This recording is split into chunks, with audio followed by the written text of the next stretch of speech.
അസ്സാം വലൈക്കും വർഹമത്തുള്ളാഹി വബറകാതുഹു. എൻ്റെ പേര് ജുനൈദ് വരന്തരപ്പള്ളി എന്നാണ്. നാട് തൃശ്ശൂരാണ്. കഴിഞ്ഞ സംസ്ഥാന സാഹിത്യോത്സവിൽ സീനിയർ കഥ കവിത മത്സരങ്ങളിൽ 1ാം സ്ഥാനം കിട്ടിയിരുന്നു. ഇങ്ങനൊരു ശില്പശാല നടക്കുന്നുണ്ട്, അല്ലെങ്കിൽ സംസാരിക്കണം എന്ന് പറഞ്ഞപ്പോൾ സാഹിത്യോത്സവമായിട്ട് ബന്ധപ്പെട്ട് എനിക്കുണ്ടായിട്ടുള്ള അനുഭവങ്ങൾ, ഞാൻ നടത്തിയിട്ടുള്ള പ്രിപ്പറേഷൻ, അതിനെക്കുറിച്ചൊക്കെ പറയാം എന്ന് വിചാരിച്ചിട്ടാണ് ഒരു ക്യാമറയുടെ മുന്നിൽ ഇങ്ങനെ ഇരുന്ന് സംസാരിക്കുന്നത്. ഇതൊരു ശില്പശാലയാണ്. സ്വാഭാവികമായും കഥ, കവിത അല്ലെങ്കിൽ സാഹിത്യ രചന അത് പഠിപ്പിക്കുക എന്നതല്ല, മറിച്ച് സാഹിത്യോത്സവിന് വേണ്ടി ഞാൻ നടത്തിയിട്ടുള്ള എൻ്റെ ശ്രമങ്ങളെക്കുറിച്ച് അല്ലെങ്കിൽ എൻ്റെ പ്രിപ്പറേഷനെ കുറിച്ച് മാത്രമാണ് ഞാൻ പറയാമെന്ന് വിചാരിക്കുന്നത്. ഏറ്റവും പ്രധാനപ്പെട്ടൊരു കാര്യം ഞാൻ ആദ്യം നടത്തിയത് എന്ന് ഞാൻ വിചാരിക്കുന്നത് ദുആ ആണ്. അത് ജില്ലാ സാഹിത്യോത്സവം, തൃശ്ശൂർ ജില്ലാ സാഹിത്യോത്സവം കഴിഞ്ഞ് എനിക്ക് കഥയിലും കവിതയിലും രചനാ മത്സരങ്ങളെ എനിക്ക് യോഗ്യത കിട്ടി. ജില്ലയിൽ ഫീച്ചർ റൈറ്റിംഗ് കൂടി ഉണ്ടായി. എൻ്റെ ഒരു വ്യക്തിപരമായ കാരണങ്ങൾ കൊണ്ട് എനിക്കത് പങ്കെടുക്കാൻ പറ്റിയില്ല ജില്ലയിൽ. അങ്ങനെ കഥയും കവിതയും 1ാം സ്ഥാനം കിട്ടി, സംസ്ഥാനത്തേക്ക് തിരഞ്ഞെടുക്കപ്പെട്ടു. എന്നതൊട്ട് സംസ്ഥാനത്ത് എന്തെങ്കിലും എനിക്ക് സമ്മാനം കിട്ടണം എന്നൊരു നിർബന്ധം എനിക്കുണ്ടായിരുന്നു. കാരണം ഇതിൻ്റെ അവസാനത്തെ സാഹിത്യോത്സവമാണ്, 25 വയസ്സ് തികഞ്ഞു. അപ്പോൾ അതുകൊണ്ട് തന്നെ ഇനിയൊരു അവസരമില്ല. അപ്പോൾ ഇത് കിട്ടണം എന്നുള്ള നിർബന്ധവും വാശിയും ഒക്കെ ഉണ്ടായതുകൊണ്ട് തന്നെ ഞാൻ എല്ലാ ആൾക്കാരോടും ദുആ ചെയ്യാൻ പറയും. ഒരു വട്ടം ബദറുസ്സാദാത്ത് തങ്ങൾ ഉസ്താദിനെ ഫ്രീ ആയി കിട്ടിയപ്പോൾ ഞാൻ തങ്ങൾ ഉസ്താദിനോടും പറഞ്ഞു. അങ്ങനെ എൻ്റെ ഉസ്താദന്മാരോടൊക്കെ പേഴ്സണലി കണ്ട് ഞാൻ ദുആ ചെയ്യാൻ പറഞ്ഞു. സുഹൃത്തുക്കളോട് പറഞ്ഞു. ഞാൻ വിചാരിക്കുന്ന ഒരു കാര്യം, എന്നേക്കാൾ കൂടുതൽ ഞാൻ വിജയിക്കണമെന്ന് ആഗ്രഹിച്ചിരുന്ന സുഹൃത്തുക്കൾ എനിക്ക് ചുറ്റുമുണ്ടായിരുന്നു എന്നുള്ളതാണ്. അപ്പോൾ അതുകൊണ്ട് അവരൊക്കെ വളരെ ആത്മാർത്ഥം എനിക്ക് വേണ്ടി ദുആ ചെയ്തു. ഒഴിവ് സമയങ്ങളിൽ അല്ലെങ്കിൽ ദുആയിന് പ്രത്യേക ഇജാബത്തുണ്ട് എന്ന് കിതാബുകളിലൊക്കെ പറഞ്ഞിട്ടുള്ള സമയങ്ങളൊക്കെ തിരഞ്ഞെടുത്ത് ദുആ ചെയ്തു. ഞാൻ അത്രമാത്രം അതികഠിനമായി എന്ന് പറയാവുന്ന വിധം ഈ വിജയം ഞാൻ ആഗ്രഹിച്ചിരുന്നു എന്ന് എനിക്ക് പറയാം. ഞാൻ അത്രയും അതിനു വേണ്ടി അധ്വാനിച്ചിട്ടുണ്ട്. അപ്പോൾ ദുആയിലൂടെ അതിനുവേണ്ടി നിരന്തരം ദുആ ചെയ്തു, എല്ലാവരോടും ദുആ അഭ്യർത്ഥിച്ചു. അതാണ് ഒന്നാമതായി ചെയ്ത കാര്യം. രണ്ടാമത്തൊരു ഒരുക്കമായിരുന്നു ഇതിനു വേണ്ടിയുള്ള പ്രിപ്പറേഷൻസ്, ഇതിനു വേണ്ടി നടത്തിയിട്ടുള്ള വായനകൾ. അത് രണ്ട് വഴിക്ക് പറയാം. കവിതനെ കുറിച്ച് ആദ്യം പറയാം. കവിത ആ സമയത്ത് ഇറങ്ങിയിട്ടുള്ള അതിൻ്റെ ഒരു ശീലം കൂടിയായിരുന്നു. ഓൾമോസ്റ്റ് മാതൃഭൂമി ആഴ്ചപ്പതിപ്പ് കോളേജ് ലൈബ്രറിയിൽ അവൈലബിൾ ആയതുകൊണ്ട് തന്നെ, മാധ്യമ ആഴ്ചപ്പതിപ്പ് ഇത് രണ്ടും അവൈലബിൾ ആയതുകൊണ്ട് അതിൽ വരുന്ന എല്ലാ കവിതകളും ഞാൻ മുടങ്ങാതെ വായിക്കാറുണ്ട്. അതേപോലെ നമുക്ക് സൈബർ ഇടങ്ങളിൽ കിട്ടുന്ന കവിതകൾ വായിക്കും. അങ്ങനെ കവിതയിൽ ഞാൻ ലൈവായി നിൽക്കുന്നുണ്ട്, അതിനുവേണ്ടി ശ്രമിക്കുന്നുണ്ട്, കവിതകൾ എഴുതാറുണ്ട്. അപ്പോൾ അതുകൊണ്ട് തന്നെ കവിതയിൽ നമ്മളുണ്ട് എന്നൊരു കോൺഫിഡൻസ് ഉണ്ട്. അതേസമയം സാഹിത്യോത്സവിലേക്ക് വരുമ്പോൾ സാഹിത്യോത്സവ രചനകൾ ഞാൻ പരമാവധി തപ്പിയെടുത്തു. അവൈലബിൾ ആയിട്ടുള്ള സോഴ്സുകളിൽ നിന്ന് റിസാലയിലും പലരും സൂക്ഷിച്ചിട്ടുള്ള ഇടങ്ങളിൽ സാഹിത്യോത്സവിൽ സമ്മാനാർഹമായ കവിതകൾ തപ്പിയെടുത്ത് പരമാവധി വായിച്ചു.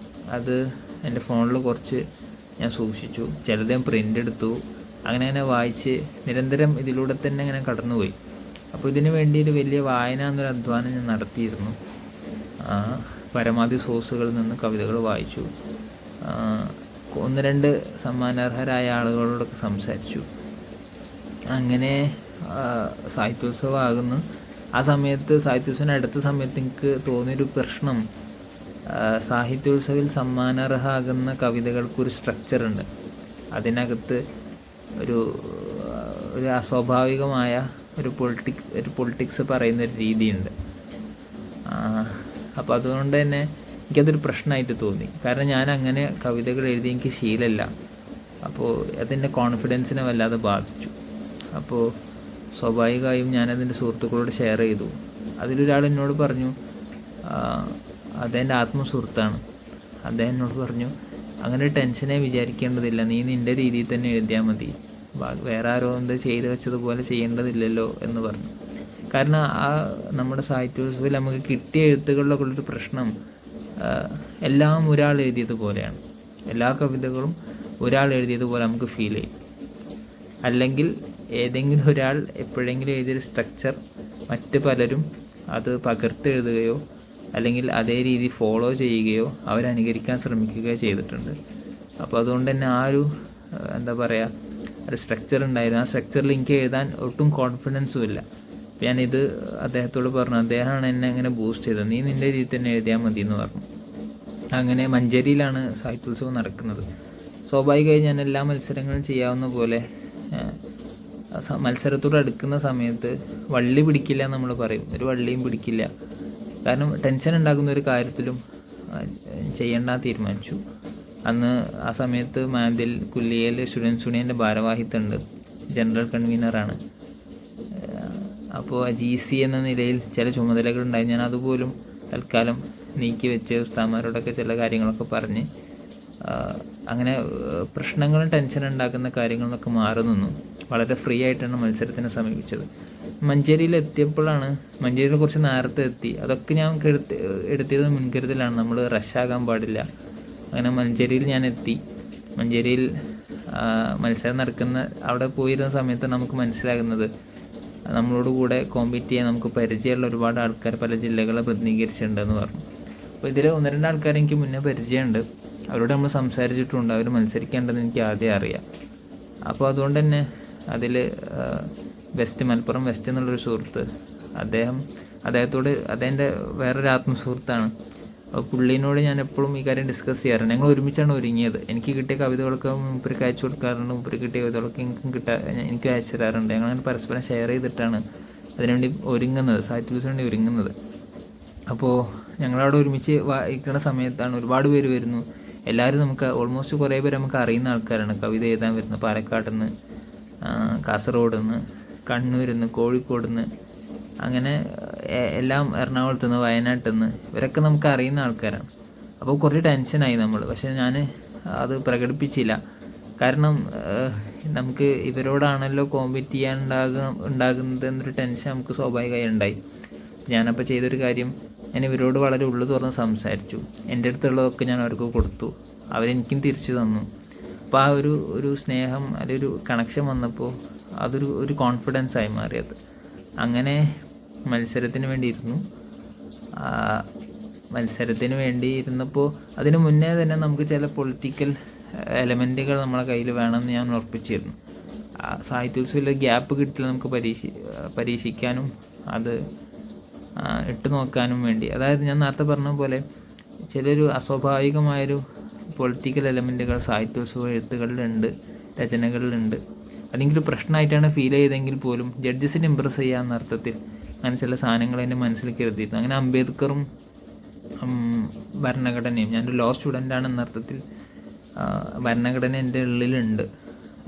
അഥവാ ഒരു ഗ്യാപ്പ് കിട്ടിയാൽ ഫിറ്റ് ചെയ്യാമെന്ന അർത്ഥത്തിൽ സാഹിത്യോത്സവം ഒരു അരമണിക്കൂർ ഓടിക്കൊണ്ടാണ് മത്സരങ്ങൾ നടന്നുകൊണ്ടിരുന്നത്. പക്ഷേ നമ്മൾ കയറിയിരുന്ന് ഉടനെ തൊട്ടടുത്ത് തന്നെ കഥാരചനയുണ്ട്. അപ്പോൾ അതുകൊണ്ട് ഞാൻ കുറച്ച് കൺഫ്യൂസ്ഡ് ആയിരുന്നു, കുറച്ച് സ്ട്രെസ്ഡ് ആയിരുന്നു. പക്ഷേ വിഷയം കിട്ടിയത് മതേതരത്വമായിരുന്നു. മതേതരത്വം എന്നാണ് വിഷയം കിട്ടിയത്. ഞാനപ്പോൾ നമ്മുടെ ഉള്ളിലേക്ക് വേഗം വന്ന സാധനം നമ്മുടെ ഉള്ളിലുണ്ടായിരുന്ന പൊളിറ്റിക്കൽ ഗിമ്മിക്കുകളായിരുന്നു. ഞാൻ ഭരണഘടനയെ കവിതയിലേക്ക് കൊണ്ടുവന്നു. സ്വാഭാവികമായിട്ട് അംബേദ്കർ വന്നു. കവിത ആരംഭിച്ചത് ഇങ്ങനെയായിരുന്നു: നോ പ്യൂൺ നോ വാട്ടർ, ദാഹിച്ചു മരിക്കാതിരിക്കാൻ എനിക്ക് കാരണങ്ങളുണ്ടായിരുന്നു. Doctor BR Ambedkar. എന്നാൽ അംബേദ്കറെ കോട്ട് ചെയ്തുകൊണ്ടാണ് കവിതയിൽ ആദ്യത്തെ 4 വരി ആരംഭിച്ചത്. പിന്നീട് എന്താണ് ഞാൻ എഴുതിയെന്ന് എനിക്ക് കറക്റ്റ് ഓർമ്മയില്ല. കാരണം ഞാനത് ഫോട്ടോ എടുത്ത് വെച്ചില്ല. സാധാരണ മത്സര കവിതകൾ എൻ്റെ നല്ല കവിതകളാകാറില്ല എന്നതുകൊണ്ട് തന്നെ ഞാനത് സൂക്ഷിക്കാറില്ല. പിന്നെ അഥവാ പ്രൈസ് കിട്ടുകയാണെങ്കിൽ അത് വിസാലയിൽ വരുമല്ലോ എന്ന് ഞാൻ വിചാരിച്ചു. പക്ഷേ വിസാലയിൽ വന്നുമില്ല. ഞാൻ ഫോട്ടോ എടുത്ത് സൂക്ഷിച്ചുമില്ല. ഞാൻ രചന നഷ്ടപ്പെട്ടു എന്നാണ് ചുരുക്കം. അല്ലെങ്കിൽ എൻ്റെ കയ്യിലുണ്ടായിരുന്നു, ഞാൻ ഇപ്പോൾ വായിച്ച് കേൾപ്പിച്ചു തന്നേനെ. മത്സരം കഴിഞ്ഞ് ഉടനെ കഥ എഴുതേണ്ടി വന്നു.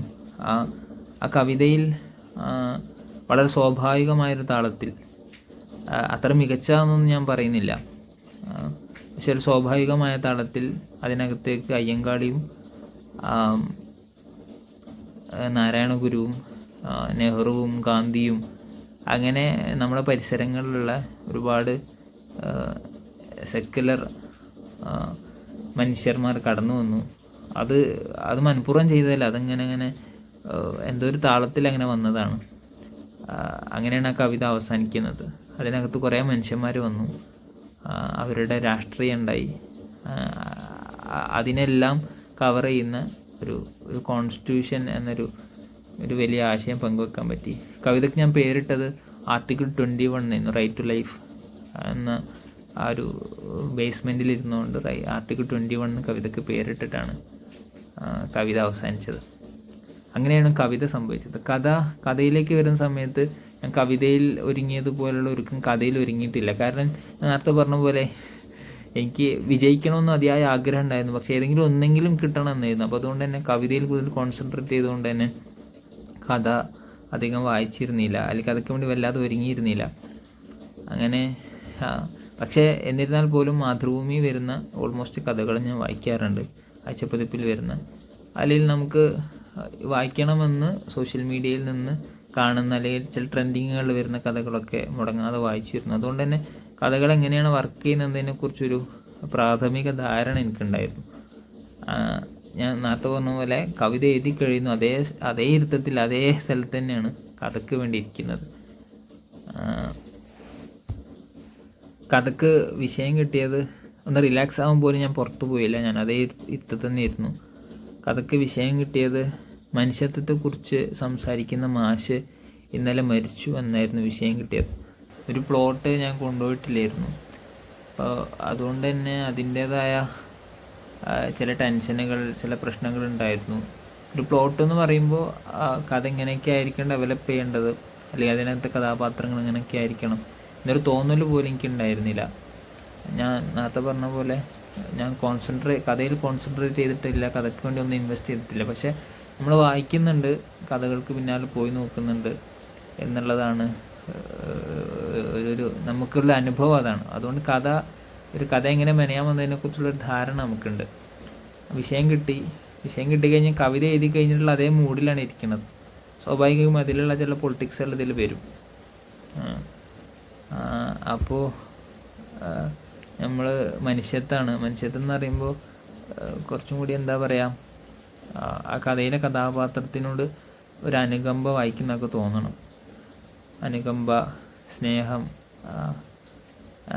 സാന്നിധ്യം, അങ്ങനെ കുറേ സാധനങ്ങളുണ്ടല്ലോ. അപ്പോൾ അതുകൊണ്ട് തന്നെ എനിക്ക് തോന്നി മെയിൻ ലീഡിങ് കഥാപാത്രത്തിന് എന്തെങ്കിലും ഒരു എന്താ പറയുക, എന്തെങ്കിലും പരിമിതി കൊടുത്താൽ നന്നാവും തോന്നി. അങ്ങനെയാണ് കാഴ്ചപരിമിതിയായ ഒരു അരവിന്ദ് എന്ന കുട്ടിക്ക് ഞാൻ കഥാപാത്രത്തിന് പേരിട്ടത്. അരവിന്ദ് എൻ്റെ ഓർമ്മ വെച്ചിട്ടാണ് ഞാൻ പറയണത്. ഇതും പറഞ്ഞ പോലെ ഈ കഥ ഞാൻ സൂക്ഷിച്ചിട്ടില്ല, ഫോട്ടോ എടുക്കുക പോലും ചെയ്തില്ല. മികച്ച കഥയാകില്ല എന്നുള്ളൊരു തോന്നലുണ്ടായിരുന്നു, അതുകൊണ്ട് തന്നെ ഞാൻ സൂക്ഷിച്ചിരുന്നില്ല. സമ്മാനം കിട്ടിക്കഴിഞ്ഞപ്പോൾ നമുക്ക് തോന്നി എന്നാൽ ഓക്കെ ഇതിൽ വരുമല്ലോ എന്ന് തോന്നി, റിസാലയിൽ പ്രസിദ്ധീകരിച്ച് വരുമല്ലോ എന്ന് തോന്നി. അപ്പോൾ അതിനു വേണ്ടി കാത്തിരുന്നു, പക്ഷേ റിസാലയിൽ വന്നില്ല. അപ്പോൾ ഞാൻ നേരത്തെ പറഞ്ഞ പോലെ കഥയിനകത്തുള്ള കഥാപാത്രത്തിന് കാഴ്ചപരിമിതി കൊണ്ടുവന്നു, അരവിന്ദ് എന്ന് പേരിട്ടു. അപ്പോൾ ഞാൻ എൻ്റെ ഓർമ്മയിലുള്ള സംഗതികൾ വെച്ചിട്ടാണ് ഞാൻ ഈ പറയുന്നത്. അതങ്ങനെ തന്നെ പെർഫെക്റ്റ് ആയിക്കൊള്ളണമെന്നില്ല. മാത്രമല്ല ഞാൻ എൻ്റെ രചനയെക്കുറിച്ചാണ് സംസാരിക്കുന്നത്, അതിൻ്റേതായ പരിമിതികൾ ഈ സംസാരത്തിനും ഉണ്ടാവും. അപ്പോൾ അങ്ങനെ കാഴ്ചപരിമിതി ഉള്ള അയാളങ്ങനെ എവിടെയെങ്കിലും കൊണ്ടുപോയി പ്ലേസ് ചെയ്യാൻ പറ്റില്ല. അങ്ങനെ ഒരു ലൈബ്രറിയിൽ കൊണ്ട് ഞാൻ പ്ലേസ് ചെയ്തു. ഒരു വായനക്കാരനായ, അങ്ങനെ അപൂർവമായിട്ട് നമ്മൾ കണ്ടു കിട്ടുന്ന ഒരാൾ, വളരെ അപൂർവമായിട്ട് വായനക്കാരനായ ഒരു സാംസ്കാരിക പ്രവർത്തകനായ, അല്ലെങ്കിൽ അത്തരം ആലോചനകളുള്ള അത്തരം ഒരു രാഷ്ട്രീയ പ്രബുദ്ധനായൊരു കാഴ്ചപരിമിതിയുള്ള ഒരു ചെറുപ്പക്കാരൻ, ഒരു കുട്ടി എന്ന് പറയാൻ പറ്റില്ല, നമുക്കൊരു കോളേജ് നമ്മുടെയൊക്കെ പ്രായം തോന്നിക്കുന്ന ഒരാൾ എന്ന് ഞാൻ വിചാരിച്ചോളൂ. അപ്പോൾ സ്വാഭാവികമായും ഇയാൾക്കൊരു റീഡർ ഉണ്ടാവും, വായിച്ചു കൊടുക്കാൻ ഒരാളുണ്ടാവും, അല്ലെങ്കിൽ അങ്ങനെയുള്ള ഒരു സുഹൃത്തുണ്ട്. ആ സുഹൃത്തായിട്ട് ഈ പ്രമേയത്തിൽ പറഞ്ഞിട്ടുള്ള വിഷയം തന്നിട്ടുള്ള മാഷിനെ ഞാൻ കൊണ്ടുവന്നു. ആ മാഷാണ് ലൈബ്രറി സ്ഥാപിച്ച ആൾ. ആ മാഷാണ് ഈ കുട്ടിയെ പരിചയപ്പെടുത്തിയ ആൾ, ആ മാഷാണ് ഈ കുട്ടിയുടെ നിഴൽ, ഈ കുട്ടിയുടെ സ്വന്തം ആൾ എന്ന രീതിയിൽ ഞാനതിനെ പ്ലേസ് ചെയ്തു. കഥ അങ്ങനെ ഡെവലപ്പായി വന്നു. ഒരു ഘട്ടത്തിൽ മാഷ് ഇല്ലാതാകുമ്പോൾ ഇയാൾക്ക് ഉണ്ടാകുന്നൊരു ശൂന്യത ഉണ്ട്. കാരണം അയാളുടെ ഒരു ആത്മസുഹൃത്തു കൂടിയാണ് നഷ്ടപ്പെടുന്നത്. അങ്ങനെയാണ് ആ കഥ ഡെവലപ്പായത്. മാഷ് മരിക്കുന്നു. അപ്പോൾ ഇയാൾക്ക് ഉണ്ടാകുന്നൊരു വളരെ അഗാധമായ വലിയ ആഴത്തിലുള്ളൊരു മുറിവ്, ശൂന്യത, ആ ശൂന്യതയായിരുന്നു കഥയുടെ ക്ലൈമാക്സ്, അല്ലെങ്കിൽ കഥ അവസാനിക്കുന്നത്. അതിനിടയിൽ മാഷ് മനുഷ്യത്വത്തെക്കുറിച്ച് സംസാരിക്കുന്നുണ്ട്. മാഷ് ഒരു കൃത്യമായൊരു രാഷ്ട്രീയം പറയുന്ന ഒരാളാണ്. അപ്പോൾ അതിന് വേണ്ടിയിട്ട് ചില എലമെൻറ്റുകൾ മാഷിൻ്റെ ഷെയ്ഡിൽ കൊണ്ടുവന്നു. മാഷിനെ ഒരു രാഷ്ട്രീയ പ്രവർത്തകനാക്കി, സാംസ്കാരിക പ്രവർത്തകനാക്കി. ആ കൂട്ടത്തിൽ ഇങ്ങനൊരു സാധനം ഉണ്ട്, ഒരു ഡയലോഗ് ഉണ്ടായിരുന്നു, ഞാൻ എപ്പോഴും ഓർത്ത് വെക്കുന്ന, അല്ലെങ്കിൽ ഞാൻ പിന്നീട് സ്റ്റോറിയൊക്കെ ഇട്ട ഒരു ഇതായിരുന്നു അത്. ലൈബ്രറിയുടെ പേര് ജവഹർ ലൈബ്രറി എന്നാണ്, കഥയുടെ പേരും ജവഹർ ലൈബ്രറി എന്നായിരുന്നു. കുട്ടി അരവിന്ദ് മാഷിനോട് ചോദിക്കുന്നുണ്ട്, മാഷ് ഒരു കമ്മ്യൂണിസ്റ്റ് അല്ലേ, പിന്നെ എന്തിനാണ് മാഷ് ലൈബ്രറിക്ക് ആ ലൈബ്രറി സ്ഥാപിച്ചത് മാഷാണ്, എന്തിനാണ് ജവഹർ എന്ന് പേരിട്ടത് എന്ന് ചോദിക്കുന്നുണ്ട്. മാഷ് കമ്മ്യൂണിസ്റ്റാണ്, പിന്നെന്തിനാ മാഷ് ജവഹർ ലൈബ്രറി എന്ന് പേരിട്ടത്?